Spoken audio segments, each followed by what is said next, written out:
السلام عليكم ورحمة الله وبركاته.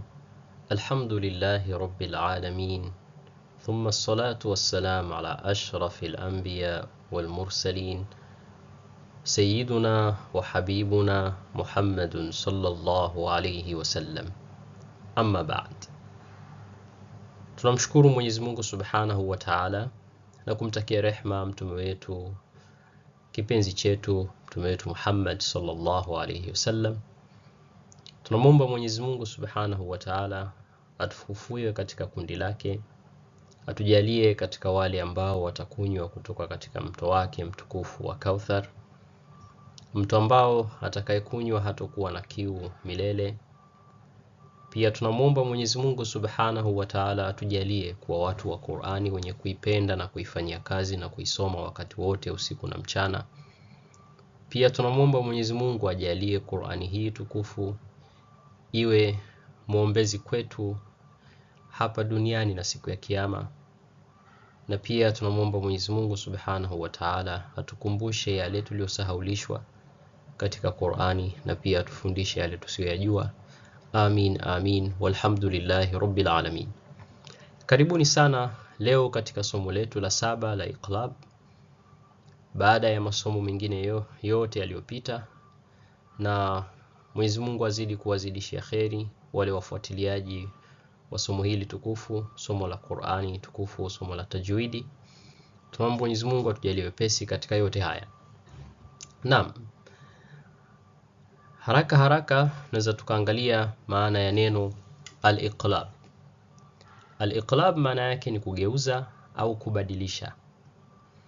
Tunaposema kugeuza au kubadilisha tunakusudia nini? Maana yake tunakusudia kwamba hii nuni yenye sakna tunaiona pamoja na tanwini, fathatani, kasratani na dhammatani hugeuzwa na kuwa mimu iliyofichikana, lakini wakati huo huo tunaika ghunna. Na ghunna kama tunavyojua ni ile sauti inayotoka puani. Kwa lengo la sauti ni kugeuza nuni sakina au tanwini kwa kuitamka kama mim pamoja na kuleta ghunna. Kwa hiyo imeitwa mima mukhfatan ma ghunna, mimu iliyofichikana pamoja na ghunna, kwa sababu haionekani wakati wa kusoma, isipokuwa kwenye baadhi ya misahafu kama tutakavyoona hapo mbele wanakuwa wameashiria hii mimu. Unaiona kalama kamim kadogo juu ya iqlab. Tutakuja kuionyesha wakati wa kuangalia mifano. Kwa hiyo hii ndio iqlab, na haraka twende tukaiangalie kwenye Qur'ani tukufu na tujue pia jinsi ya kuisoma. Naam, na kama tunavyoona hapa, hii ndio mifano yetu ya iqlab.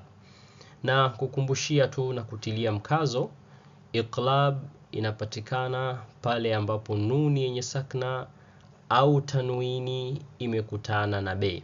Ikiwa nuni yenye sakna au tanwini imekutana na be, then ile nuni yenye sakna pamoja na tanwini hubadilishwa na kuwa mimu iliyofichikana. Hii mimu iliyofichikana maana yake ni mimu hii unayoiona hapa imewekwa makusudi kabisa ili mtu kujua kwamba hapa kunapatikana iqlab. Kwa hiyo hii nuni yenye sakna pamoja na tanwini tunaibadilisha na kuwa mimu kama tulivyobainisha hapo mwanzo, na twende tukaone mifano. A'udhu billahi minash shaitanir rajim. Bismillahir rahmanir rahim.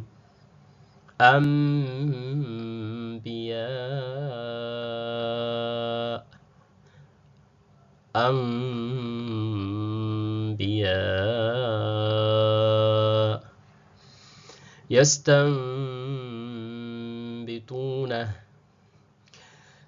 yastanbituna. Naam, naamini umefuatilia kama na mimi nilivyosoma, lakini cha kuzingatia hapa wakati wa kusoma iqlab ni kuhakikisha kwamba midomo yako miwili inafungwa vizuri wakati wa kutamka iqlab. Anbiya,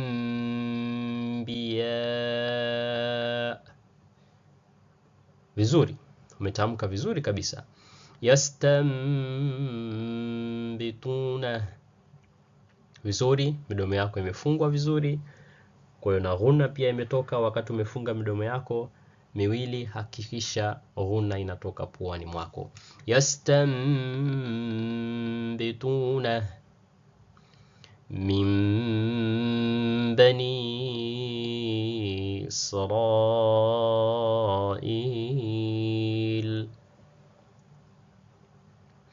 ولكن بعدت vizuri فانبذ عليهم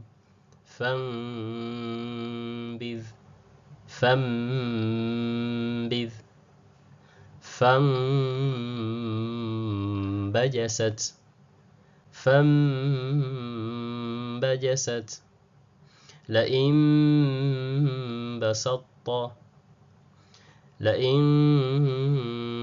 بسطت من بيننا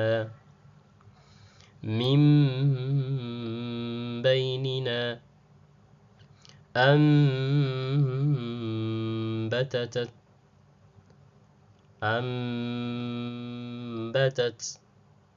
narudia tena sehemu hii muhimu sababu jinsi nilivyotamka mwanzo haikutamkwa vizuri, haikutoka vizuri mdomoni. أنبتت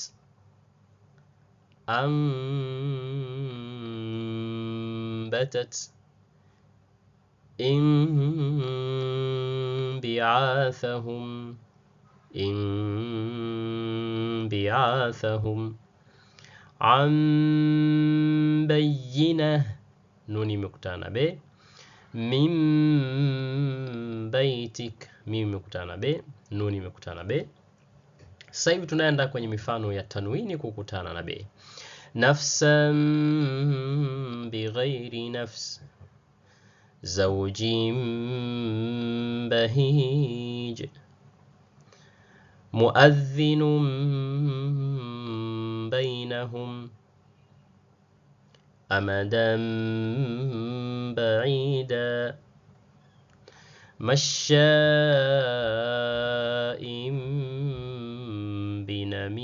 بنميم سميع بصير. صدق الله العظيم. Kufikia hapa tumefikia hitimisho la somo letu hili la leo la iqlab.